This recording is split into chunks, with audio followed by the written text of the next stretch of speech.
Olá, muito boa noite. Bem-vindos a mais uma edição do Noite Informativa. Filipe Inhosse diz ser difícil identificar quem rapta ou assassina pessoas enquanto circularem armas em mãos erradas. Numa mensagem a Renamo, o presidente da Frelimo diz que o apelo à entrega de armas é um sinal de tolerância que ultrapassa os limites. Um dia depois do seu aniversário, Filipe Inhosse foi convidado pelos militantes da Frelimo para mais uma vez ser saudado pelos 57 anos de vida. Perante membros da comissão política, combatentes, jovens e o braço feminino do partido, Inhosse começou por abordar a vida interna do partido, mas logo abriu o capítulo da paz e deixou recados.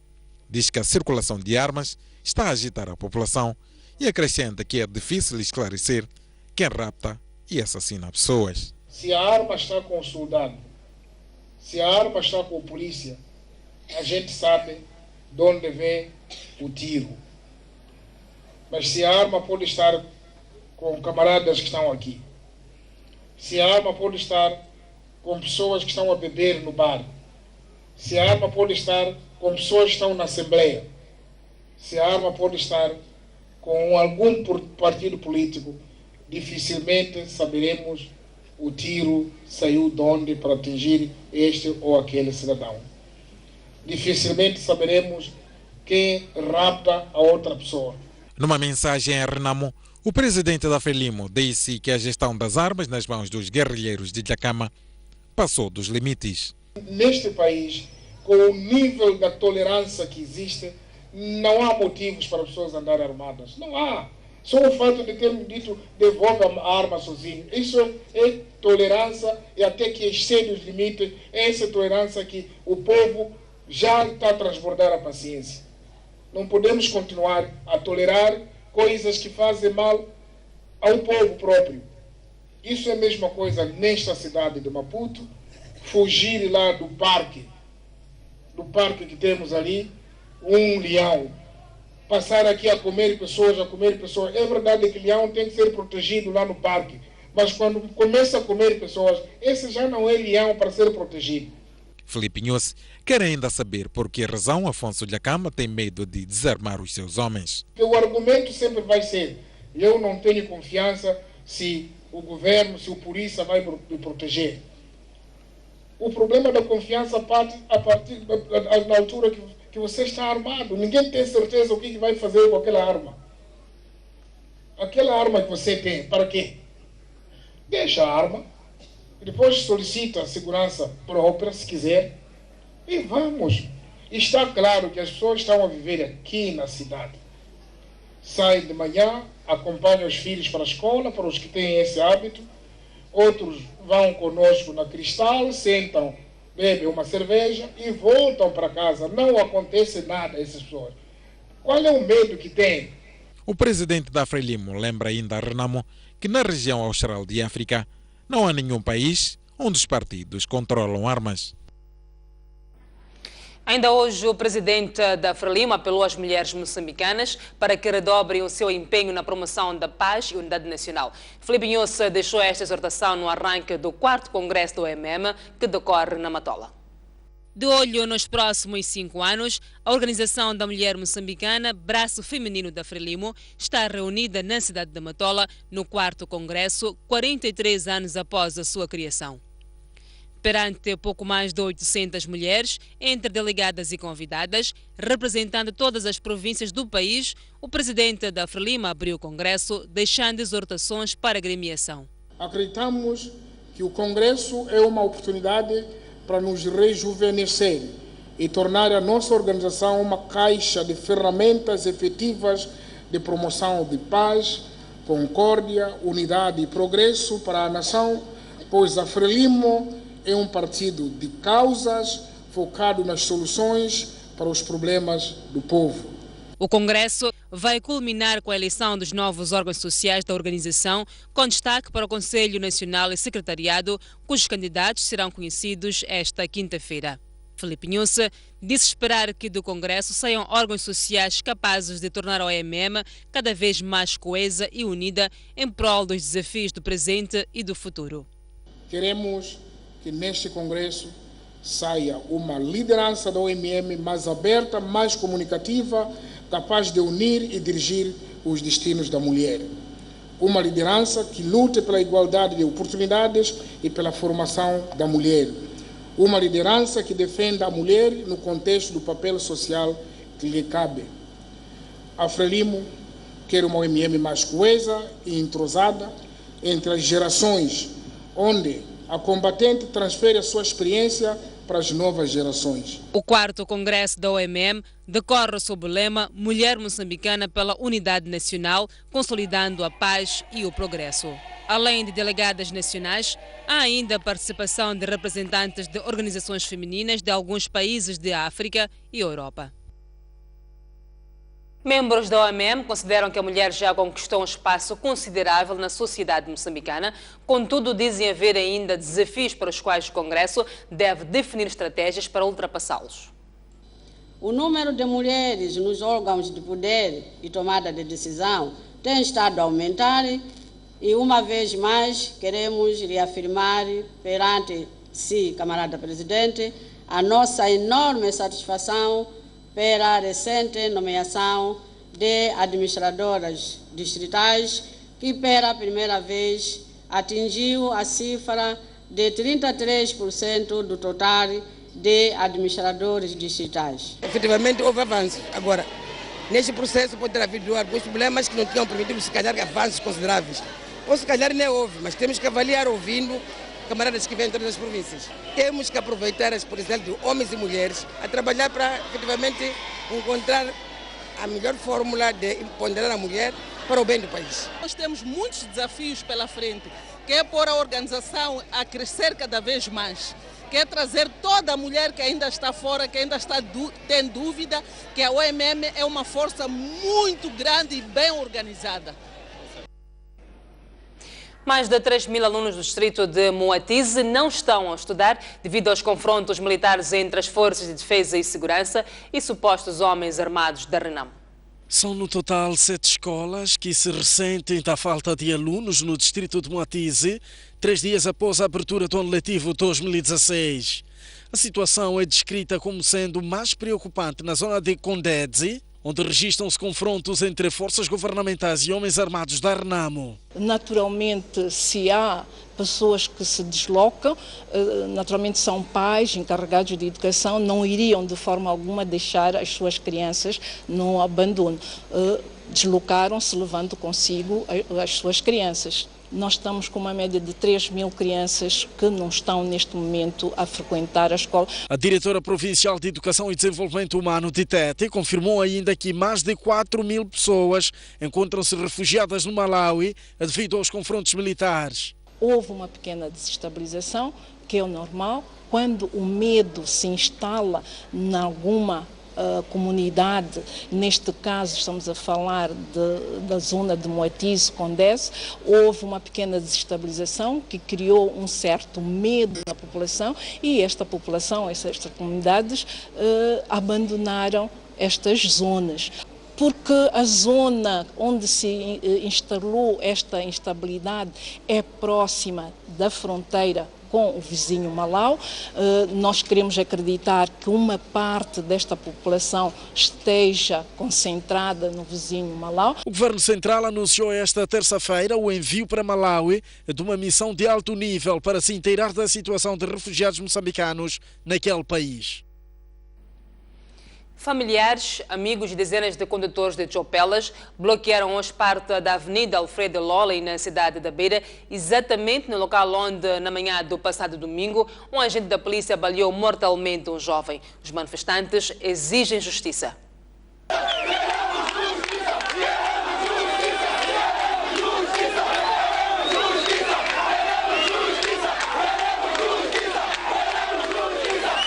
Este foi o ambiente vivido na tarde de hoje, minutos depois do funeral do jovem que foi baleado cerca das 5 horas do passado domingo nestas barracas, no bairro de Mataquano, um agente da polícia que estava supostamente bêbado. Com a estação, Os familiares, amigos e a população em geral pretendiam mostrar o seu descontentamento com aquele ato macabro e exigir que a justiça seja feita. Essa pessoa que morreu deixou família, essa família não sabe, ninguém sabe quem vai cuidar. Agora nós queremos saber onde é que está a pessoa que matou. Hoje fomos enterrar, depois do enterro viemos aqui. Paramos esse trânsito daqui, não está a passar, paramos, assim veio, quer também ameaçar, não sei, vai matar outra pessoa, também não se sabe, mas estão aqui querem ameaçar. Agora nós não queremos saber o que está acontecendo mesmo. Essa concentração é por causa do nosso colega. Foi matado com um policial, sem mais, sem menos. Ele como polícia, ia prender ele. Ele tem todas as manobras de prender, nem logo de dar tiro no cabeça. Ele matou nosso colega, é por isso que nós estamos a manifestar por causa do nosso colega. E assim nós queremos a justiça. Nós estamos a sentir o nosso amigo que perdeu a vida sem nenhuma justa causa. Foi baleado inocentemente. Então estamos aqui a fazer a justiça para reivindicarmos o direito. O que aconteceu, o que ele fez, do bem e do mal. Mesmo perante a presença de vários agentes da polícia, os condutores de Chopela e a população em geral não se intimidou e continuaram neste troço na Avenida Alfredo Laura, impedindo a normal circulação de pessoas e bens, até a saída da nossa equipa de reportagem deste local, cerca das 18 horas desta quarta-feira. Os manifestantes ainda permaneciam neste local exigindo que seja feita a justiça. Refira-se que o agente da polícia que baleou o cidadão em causa continua internado no Hospital Central da Beira a receber tratamento intensivo, pois foi duramente espancado minutos depois de ter baleado o condutor do Chopela em causa. Cerca de 150 trabalhadores de uma empresa privada de segurança em Mbana estão de costas voltadas com o seu patronato pelo fato deste não pagar os seus salários há pelo menos 5 meses. Trata-se da empresa SS Security Service, que garante a segurança de várias instituições, desde públicas e privadas. Os trabalhadores daquela instituição decidiram paralisar as suas atividades esta quarta-feira e exigiam pagamento de 5 meses de salários atrasados. São cerca de 150 em toda a província que desde agosto último não recebem as suas remunerações e falam até de cobranças ilícitas para o ingresso no quadro pessoal daquela empresa. 5 meses, temos criança, temos casa, temos marido. Todos os dias acordamos, virmos sentar aqui. E é obrigado a pessoa a ficar no posto, doente, saudável, dia e noite, mosquito. Estamos a ser picados com mosquito. Para eu poder entrar aqui, eles me exigiram um certo valor de 2.000 meticais para eu poder entrar aqui a trabalhar. Mas de lá até hoje, eu entreguei os meus 2.000 para eu poder trabalhar. Até hoje, não tenho nenhum salário. Até os nossos supermercados de lá onde que trabalhamos pediram aqui a direção de que podia dar os nomes onde que trabalha para ele nos pagar. A direção viria cobrar só o uniforme. Mas eles negam porque sabem a maneira dele de comer dinheiro. Dia 5 e dia 5 no nosso exposto é pagar o dinheiro aqui. Mas temos aqui 5 meses sem receber. Os trabalhadores dizem ainda que já houve várias tentativas para obter satisfações junto à direção da empresa, mas que esta limita-se a fazer promessas. Já lá vão 4 meses. Uma coisa, 6, 7 meses, não sai salário. Ok. Sim. E o que é que o patrão diz? O patrão disse, vamos pagar quando não. Semana passada prometeram, essa semana está a findar. Okay. Esta semana é outra. Até agora então, não estão dando nenhuma satisfação. Se exigir aqueles que nos direito, eles disseram que não. Param. Todos os dias que estamos aqui, estamos a ser dados copete de mel. Quando você acaba aquele copete de mel, é quando você lembra voltar a vir fazer greve. Mas é assim mesmo. Nós trabalhamos dia e noite, do jeito que eles querem, nós trabalhamos, mas não queremos nos dar nenhum salário. Nos postos onde vocês trabalham, garantem que pagam? Pago, já temos conhecimento, todo o conhecimento já temos, com patronatos mesmo. Nós falamos com patronatos, nós pagamos salário. A nossa equipe de reportagem tentou ouvir a direção da empresa SS Security Service, que entretanto negou-se a prestar declarações à imprensa e ainda tentou impedir a nossa reportagem de trabalhar no local. Se para fechar essa, depois não é para me filmar. Isso para fechar essa também. Um jovem escapou a 2 tentativas de assassinato protagonizadas pela esposa. O insólito ocorreu na cidade de Maputo. A história, que por pouco terminava em tragédia, teve como protagonista este casal de jovens que viviam juntos há 1 ano e meio em Inhagoia, um subúrbio da cidade de Maputo.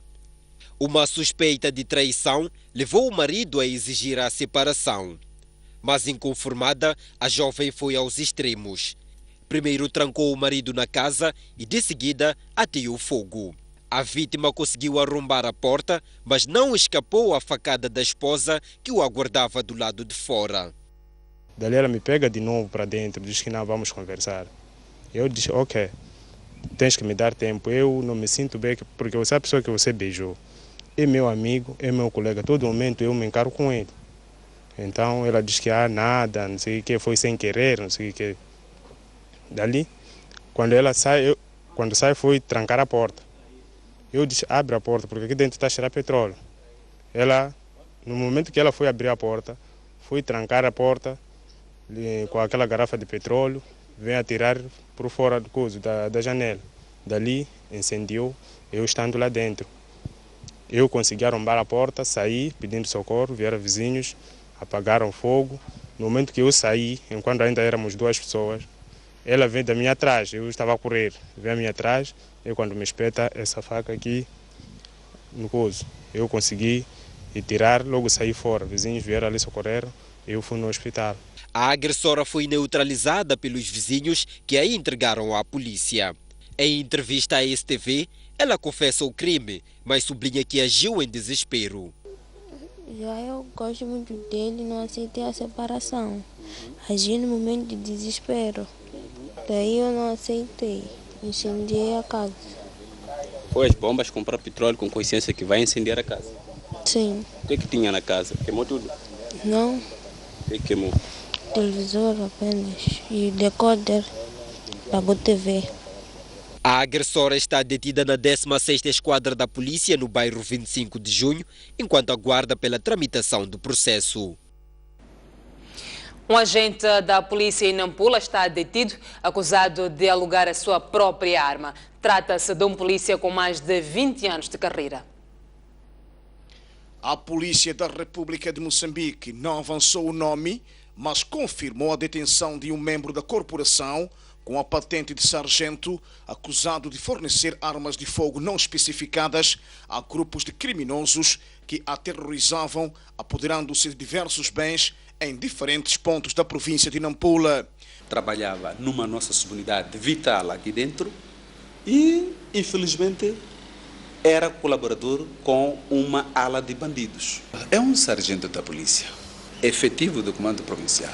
De acordo com João de Deus, porta-voz do comando provincial da PRM, a última ação deste grupo ocorreu no distrito de Moecate, onde, com recurso àquele tipo de engenho, apoderaram-se de uma motorizada. Pelo menos até a detenção do comparsa do polícia, portanto, ele foi operar em Moecate, onde já chegou, realizou a operação e já de regresso à cidade é como se fosse um indivíduo que tinha ido trabalhar. Então, de regresso à cidade é quando Moecate se apercebe que aquela pessoa que passou por aqui cometeu o crime X. Então, engendrada uma perseguição, já que se presumia que o indivíduo estava a fazer uso de uma motorizada, pensou-se que colocando atrás uma nossa viatura que estaria em melhores condições para ir ao seu alcance, acabou sendo neutralizado do sujeito. O membro da Polícia da República de Moçambique, agora atrás das grades, possui mais de 20 anos de carreira profissional.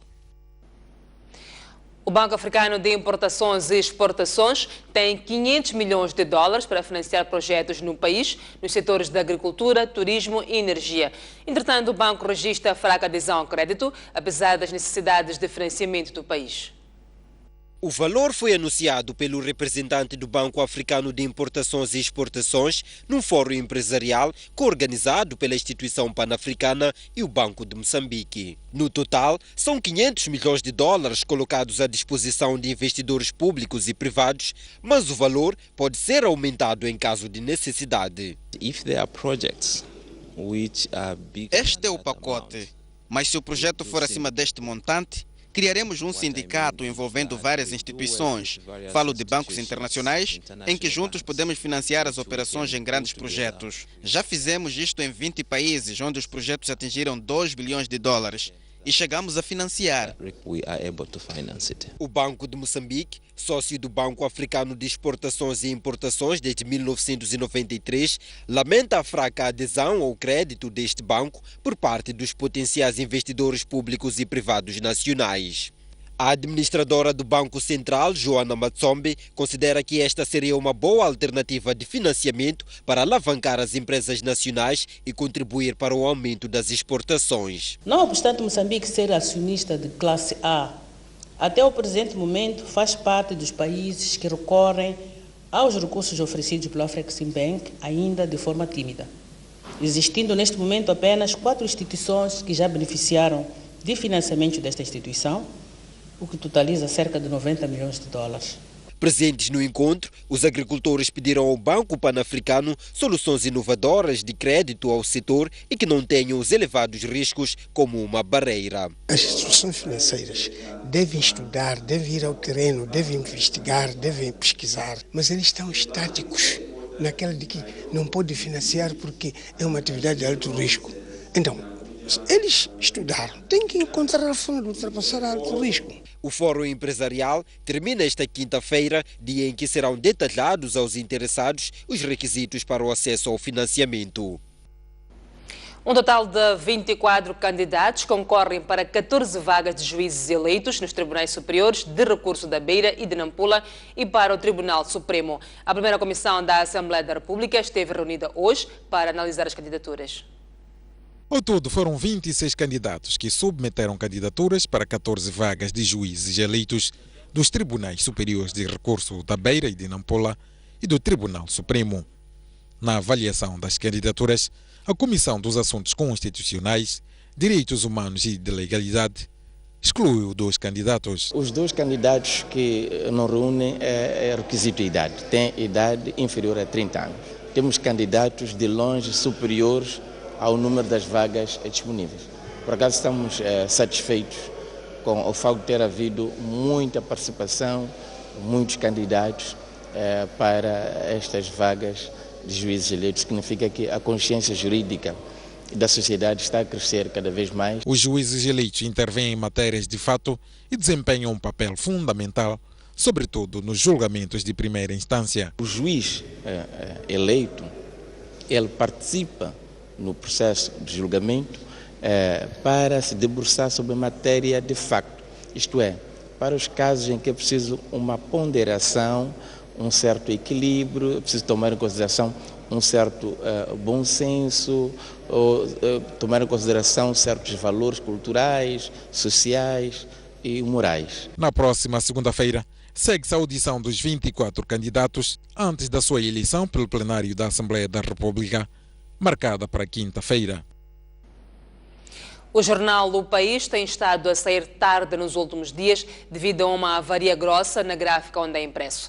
A direção do jornal está à procura de soluções para o problema e recomenda ao leitor a subscrever o País Digital, a partir do qual pode receber o jornal todos os dias no telefone, tablet ou computador. Em primeiro lugar, o Grupo Soico endereça um sincero pedido de desculpas aos leitores do jornal O País pela irregularidade com que o jornal tem estado a sair nos últimos dias. Este problema deriva de uma avaria grossa na gráfica onde o jornal é impresso, na Matola. Esta avaria, é preciso que se diga, decorre dos cortes constantes de energia elétrica que têm-se observado nos últimos dias na província de Maputo, na cidade de Maputo e noutros pontos do país. A informação que temos neste momento é que a reparação desta avaria na África do Sul custa entre 200 a 250 mil dólares norte-americanos e a mobilização deste financiamento leva o seu tempo. Neste momento, a direção do jornal O País procura soluções alternativas para fazer o jornal chegar a si em tempo útil e logo que estiver, as vai partilhar. Enquanto isso, recomenda ao caro leitor que subscreva o País Digital, a partir do qual pode receber o jornal O País inteiro no seu tablet, no seu computador ou mesmo no seu telefone. Cerca de 280 hectares de culturas diversas foram destruídas pelas chuvas em Cabo Delgado, situação que afeta 1.200 famílias camponesas de 10 distritos, com destaque para Macomia.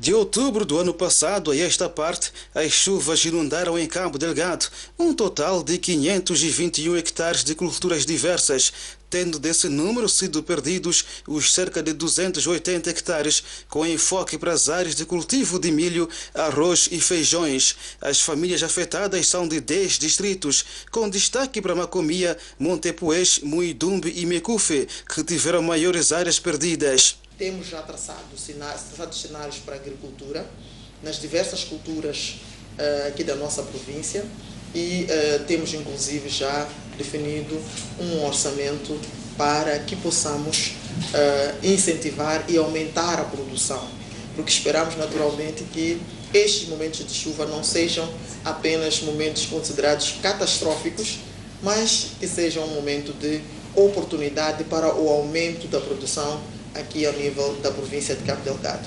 Estas são as medidas tomadas, os senhores administradores estão envolvidos no processo, os técnicos da área da agricultura também estão envolvidos. Em jeito de mitigação, está em processo a aquisição de sementes para o segundo ciclo, de forma a aproveitar a umidade residual, tendo sido planificadas 10 toneladas de milho e 20 de feijão nhemba, para além de sementes de hortícolas.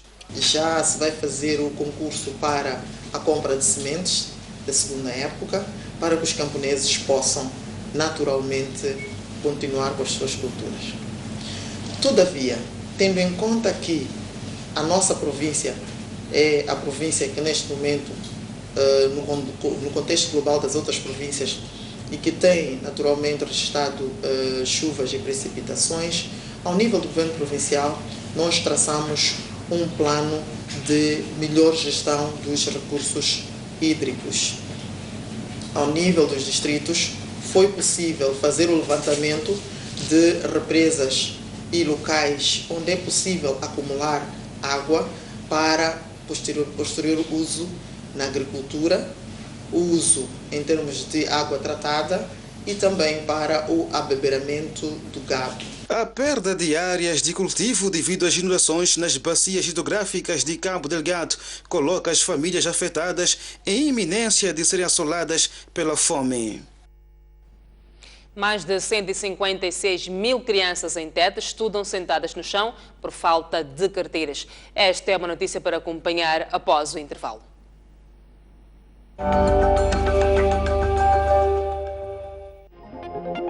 Já pode ler o jornal O País quando quiser e onde estiver. Quer saber como? O primeiro passo é ter a aplicação O País. Continua com dúvidas? Uma app é uma ferramenta que permite ter acesso a vários serviços do seu dispositivo móvel de forma integrada. Agora aceda à sua App Store ou a Play Store e faça o download de O País. Dessa forma, poderá aceder a uma versão digital do jornal. Assim, não deixe de acompanhar todas as edições do jornal. O País. A verdade como notícia.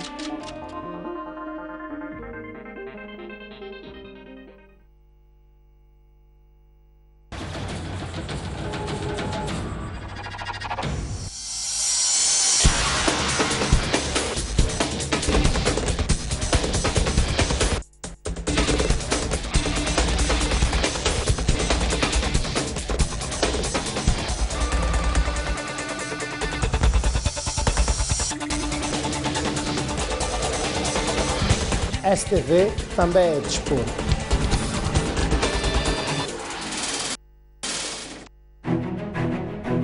Mais um baú. Recordações, momentos épicos, momentos marcantes, grandes vitórias, campeões. Como é que o futebol começou na sua vida e o que é que foi o futebol? Eram todas equipas bem estruturadas com um futebol de se tirar o chapéu. A gente jogava aqui na Baixa, saía da Baixa, era obrigado a fazer o jogo dos Palmaninha. Antigos jogadores, paraquedistas, árbitros, pugilistas, médicos. O primeiro envolvimento direto foi como médico da seleção, que foi aos Jogos Olímpicos, Moscovo, 1980. Hoje já temos a capacidade de fazer diagnósticos e cirurgias artroscópicas. O paraquedismo começa quando eu via militares da Força Aérea saltar. A dobragem de paraquedas é uma coisa fundamental. Uma campeã nasce ou faz-se? Um talento tem que nascer, mas também não basta só nascer, tem que se fazer para ser campeão.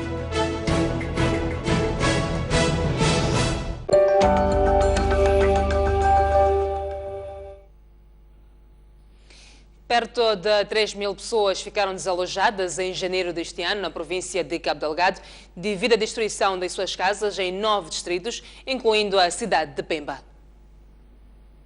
O maior impacto das chuvas em Cabo Delgado, desde que começaram a cair em outubro de 2015, registrou-se no mês passado, em que foram destruídas 578 casas, sendo 172 na totalidade e as outras parcialmente, incluindo 52 residências que ficaram inundadas, isso em 9 distritos, contando com a cidade de Pemba. As pessoas afetadas foram acolhidas por familiares e vizinhos. E nós temos deixado um aviso muito forte para as nossas populações, é que situações de risco são preveníveis. E é responsabilidade de cada agregado familiar, cada encarregado de educação, eu diria, cada chefe de família, de cuidar dos seus filhos, cuidar da sua família e cuidar da sua habitação também. Porque muitos dos casos de danos registrados são de habitações precárias e quase em situações mesmo de queda. Então, o registro de chuvas só traz mais uma situação catalítica para que esta casa caia. Então, os comitês de gestão de risco, os colegas que estão ao nível das várias aldeias e vilas, têm justamente primado por recensear as casas que estão em risco de desabamento, as casas que estão próximas dos locais por onde as águas passam e, naturalmente, sensibilizar estas populações para que se retirem daqueles locais. Para além de residências, as chuvas em Cabo Delgado destruíram parcialmente 32 salas de aula, afetando a cerca de 9.500 alunos dos distritos de Namuno, Muidumbi, Chiuri, Balama e Mecufe. E deixar por fim aquele apelo da nossa palavra amiga, da nossa solidariedade entre todos os moçambicanos, aqueles que estão a sofrer pelas cheias, os que estão a sofrer pela seca, para que possamos doar um pouco do que nós temos. Façamos campanhas nas escolas, façamos campanhas nos locais de trabalho e façamos campanhas que possam naturalmente ajudar. As ações de resposta aos estragos causados pelas chuvas estão a ser levadas a cabo por diferentes intervenientes, sob coordenação do Instituto Nacional de Gestão de Calamidades. Mais de 156.000 crianças em Tete estudam sentadas no chão por falta de carteiras. Para inverter o cenário, o governo provincial necessita de cerca de 52.000 carteiras.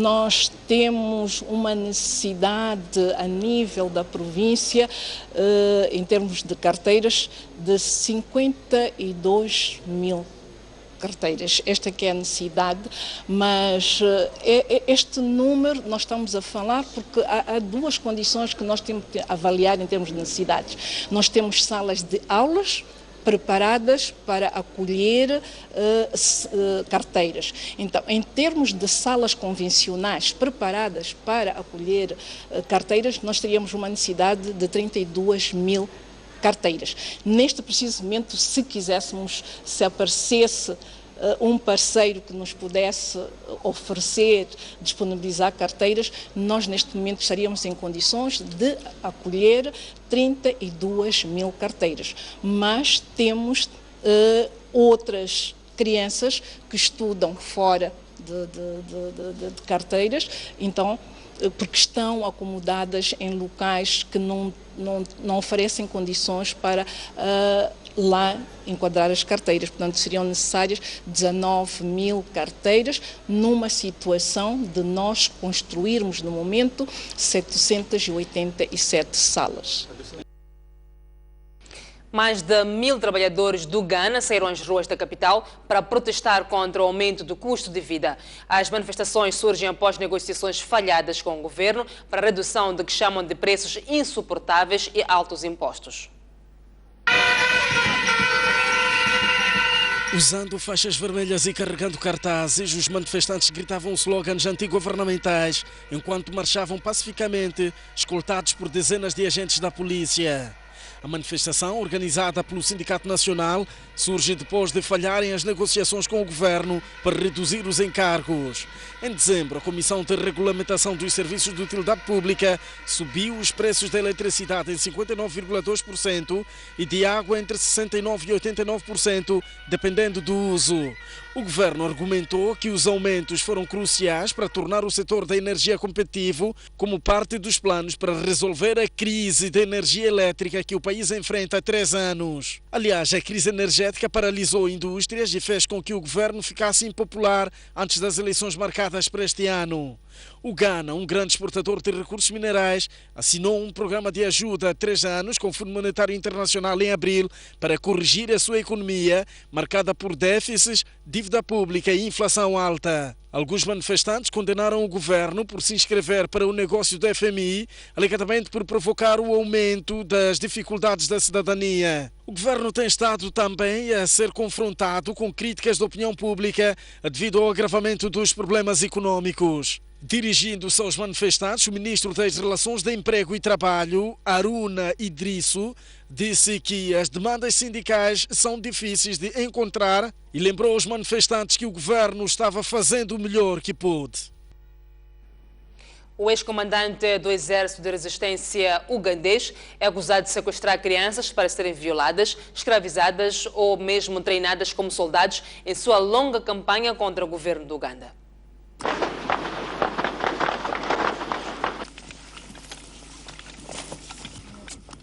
Este vídeo, feito por autoridades do Uganda, mostra palhotas queimadas e corpos em covas rasas na sequência de um ataque protagonizado pelo Exército de Resistência do Senhor, então liderado por Dominic Ongwen.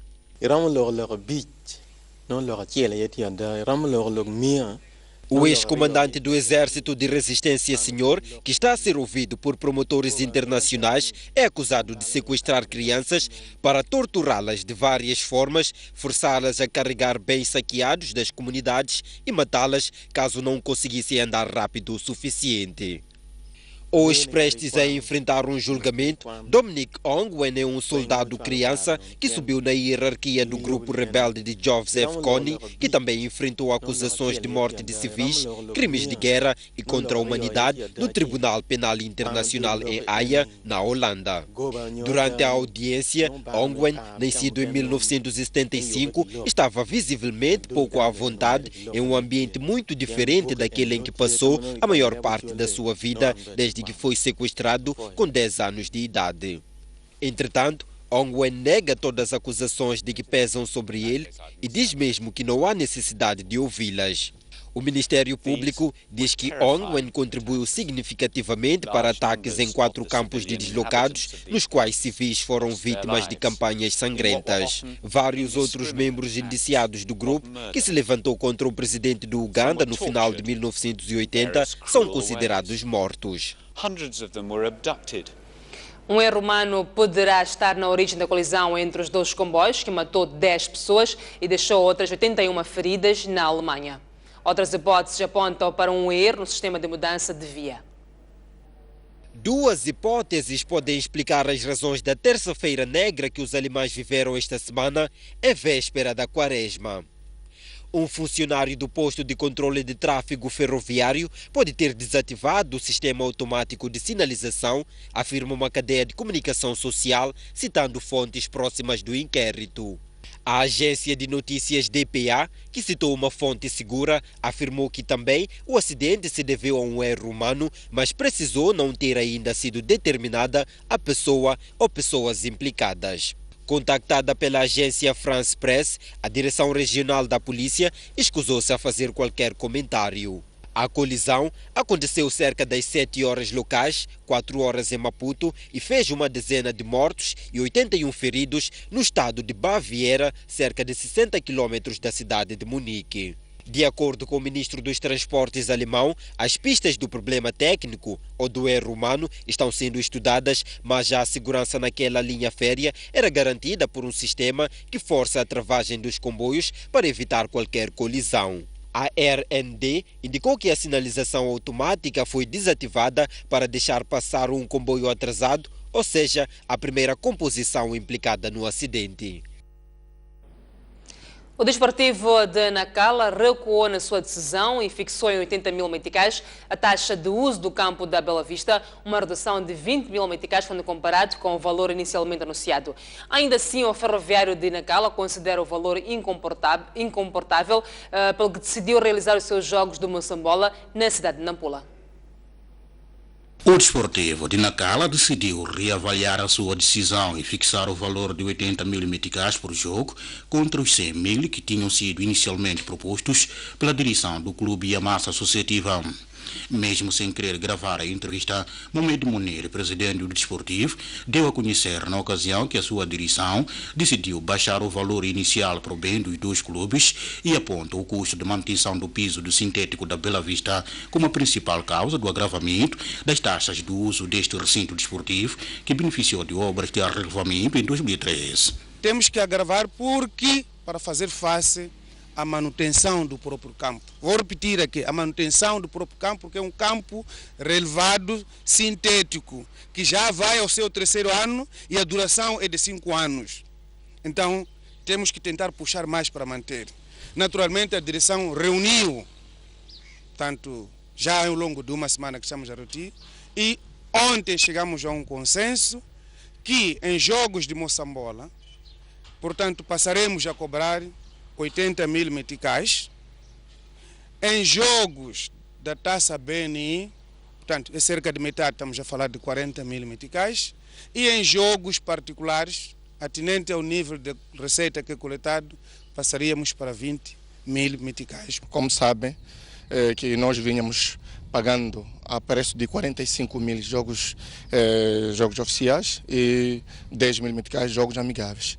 Mesmo assim, com essa subida, achamos nós que é um valor muito elevado. Mas nada agora poderemos nos pronunciar, porque oficialmente ainda não recebemos a carta do Desportivo de Nacala.